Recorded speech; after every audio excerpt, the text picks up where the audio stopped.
भक्तों, मुझसे एक भक्त ने एक बार पूछा, मैं सब कुछ सही से करती हूँ, मैं रोज पूजा पाठ करती हूँ, फिर भी घर में बरकत नहीं है, धन नहीं टिकता, सदस्य बीमार रहते हैं। तो आज इन्हीं सवाल का जवाब मिलेगा। घर के मंदिर में जलने वाली दीपक, घंटी रोज धोने वालों गौर से सुन लो, वरना पूरा घर हो जाएगा बर्बाद। आप सभी का दिल से, आत्मा की गहराइयों से स्वागत है। जीवन में चाहे कितनी भी मुश्किलें क्यों ना आए, एक चीज कभी मत भूलिए, पूजा मंदिर में रखी घंटी, देवी देवताओं की मूर्तियां और जलते दीपक के साथ कुछ गलतियां ऐसी होती हैं जो अगर हो गईं तो किस्मत का पहिया उल्टा घूमने लगता है। ऐसा दुर्भाग्य आता है कि संभलना भी नामुमकिन हो जाता है। घर में बरकत रुक जाती है, खुशियां सूख जाती हैं और गरीबी ऐसे कदम जमा लेती है कि चाहकर भी हटती नहीं। हो सकता है आप भी अनजाने में वही गलतियां कर रही हों, इसीलिए पैसा पास टिकता नहीं, घर में अशांति रहती है और सफलता बस दूर से हाथ हिलाती है। हम बिना समझे जाने अनजाने कुछ ऐसा कर बैठते हैं जो हमारे भाग्य का दरवाजा बंद कर देता है, और जब सब हाथ से निकल जाता है तब हमारे पास रह जाता है सिर्फ पछतावा और ताने। लेकिन घबराइए मत, आज इस प्रवचन में हम आपको पूजा मंदिर से जुड़ी हुई रहस्यपूर्ण बातें बताएंगे, जिन्हें सुनकर आपका दिल खुद कहेगा, गुरुजी, आपने तो मेरी सोई किस्मत जगा दी। तो इस प्रवचन को अंत तक देखना, क्योंकि ये सिर्फ जानकारी नहीं, ये आपकी जिंदगी बदलने की कुंजी है। आज हम आपको विस्तार से बताएंगे पूजा मंदिर में कौन सी चीजें रखना शुभ है और कौन सी अशुभ, दीपक कितने बजे जलाना चाहिए और जलाते समय कौन सा मंत्र बोलना चाहिए, घंटी कब बजानी है, सुबह या शाम और कितनी बार, शंख कब और कैसे बजाना चाहिए और बजाते समय किस मंत्र बोलना चाहिए और बजाते समय किस मंत्र का जाप करना चाहिए, दीपक रोज धोना चाहिए या नहीं, मंदिर में कितनी मूर्तियां रखनी चाहिए और क्यों। ये 7-8 बातें छोटी लग सकती हैं, लेकिन इनका असर आपकी किस्मत पर सीधा पड़ता है। इस तरह की जानकारी आपको कहीं और नहीं मिलेगी, चाहे आप लाखों करोड़ों खर्च कर दें। हम अपने मन से कोई कहानी नहीं गढ़ते, ये सब ज्ञान है, ज्योतिष शास्त्र, धर्मशास्त्र और रहस्य, मुनियों की वाणी से लिया हुआ, जिसे हम आपके लिए आसान भाषा में लेकर आते हैं। और हाँ, एक भक्त ने हमसे पूछा था, गुरुजी, मैं रोज पूजा करता हूँ लेकिन फल क्यों नहीं मिलता? का उल्टा नुकसान ही हो जाता है। इस प्रवचन में मैं आपको इस रहस्य का भी जवाब दूंगा। पूजा हमारे जीवन का अभिन्न हिस्सा है।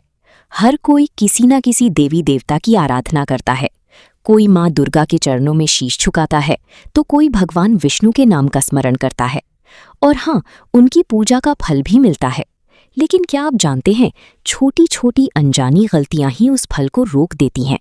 ये गलतियां इतनी मामूली लगती हैं कि हम इन्हें नज़रअंदाज कर देते हैं, लेकिन शास्त्रों में साफ लिखा है, पूजा में पूर्ण फल पाना है तो इन बातों का ध्यान रखना जरूरी है।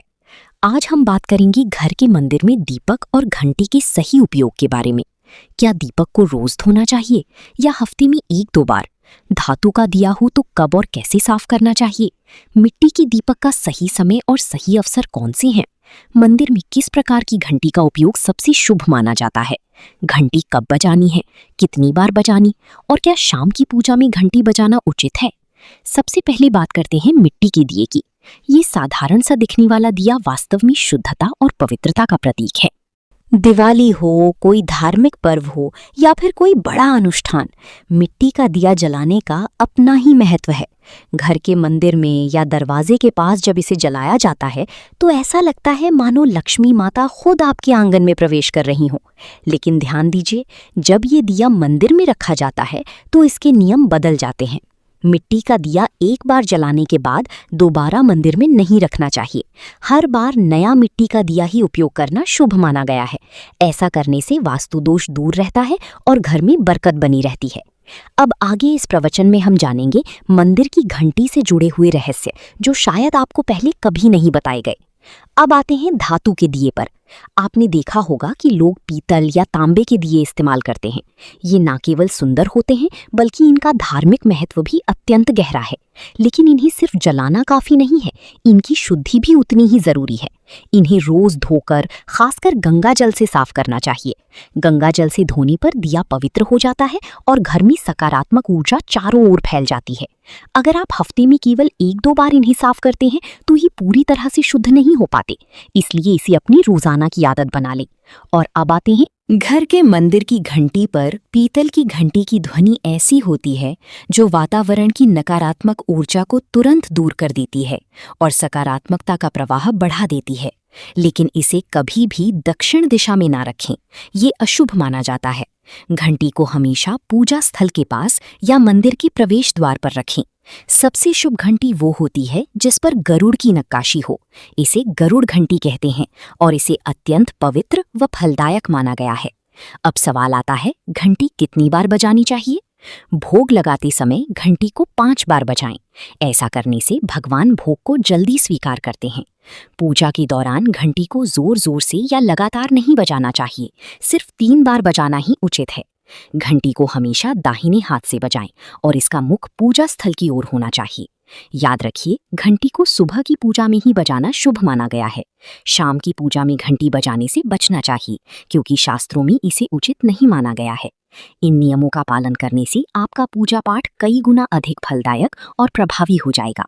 ये बातें छोटी लग सकती हैं, लेकिन इनका असर आपकी किस्मत पर गहरा पड़ता है। एक और बहुत ही महत्वपूर्ण बात जो अक्सर लोग नजरअंदाज कर देते हैं, जब भी आप किसी मंदिर जाएं, खासकर घर के बाहर वाले मंदिर में, तो मंदिर में प्रवेश करते समय ही घंटी बजे। मंदिर से बाहर निकलते समय घंटी बजाने की कोई आवश्यकता नहीं होती। जब आप घंटी बजाते हैं तो ये सिर्फ आवाज नहीं होती, ये भगवान को दिया गया संकेत होता है। प्रभु, मैं आपके द्वार पर आ चुका हूँ, आपकी शरण में हूँ। एक बार घंटी बजाने का मतलब है कि आपने भगवान के दरबार में प्रवेश कर लिया है और पूजा आरंभ कर रहे हैं। 2 बार घंटी बजाने का अर्थ है कि आप अपनी प्रार्थना, अपने मन की बात सीधे भगवान के समक्ष रख रही हैं। अब हम आपको कुछ ऐसी बातें बताने जा रही हैं जिन्हें शायद आपको कोई ना बताए, इसलिए इन बातों को ध्यान से सुनिए, क्योंकि ये आपके पूजा पाठ को और भी अधिक फलदायी बना सकती हैं। अब आइए जानते हैं पूजा मंदिर के कुछ आवश्यक नियम। पूजा करते समय आपका मुख हमेशा पूर्व दिशा की ओर होना चाहिए। ये दिशा सबसे शुभ मानी जाती है, क्योंकि यहाँ से सूरज की पहली किरण आती है, जो सकारात्मक ऊर्जा से भरी होती है। पश्चिम की ओर मुख करके भी पूजा की जा सकती है, लेकिन पूर्व दिशा का लाभ कई गुना अधिक है। घर की सीढ़ियों के पास पूजा घर बनाना अशुभ माना गया है, क्योंकि वहां नकारात्मक ऊर्जा का प्रवाह अधिक होता है। भगवान का आसन हमेशा आपकी आसन से ऊंचा होना चाहिए, कम से कम 10 इंच ऊंचा। भगवान की प्रतिमा को सीधी जमीन पर रखना अशुभ माना जाता है। अब एक और विशेष बात, कभी भी काले कपड़े पहनकर पूजा न करें। सनातन परंपरा में माना जाता है कि काले वस्त्र मन में भारीपन और नकारात्मक भाव लाते हैं, जो पूजा की ऊर्जा को कमजोर कर देते हैं। हमेशा शुभ और हल्के रंग के वस्त्र पहनें, ताकि मन में शांति, पवित्रता और सकारात्मकता बनी रहे। चलिए अब जानते हैं घर की पूजा मंदिर में किन चीजों को नहीं रखना चाहिए। किसी भी देवी देवता की एक ही तस्वीर या मूर्ति रखें। एक से अधिक तस्वीरें ऊर्जा का संतुलन बिगाड़ सकती हैं और पूजा का प्रभाव कम कर सकती हैं।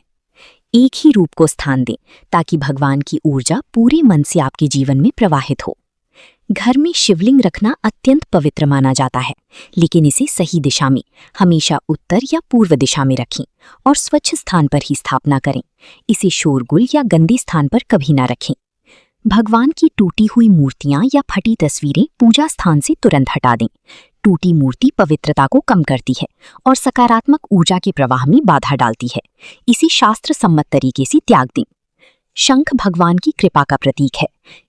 मंदिर के आसपास का वातावरण हमेशा साफ सुथरा और सुव्यवस्थित रखें, ताकि आपका मन पूजा में एकाग्र हो सके।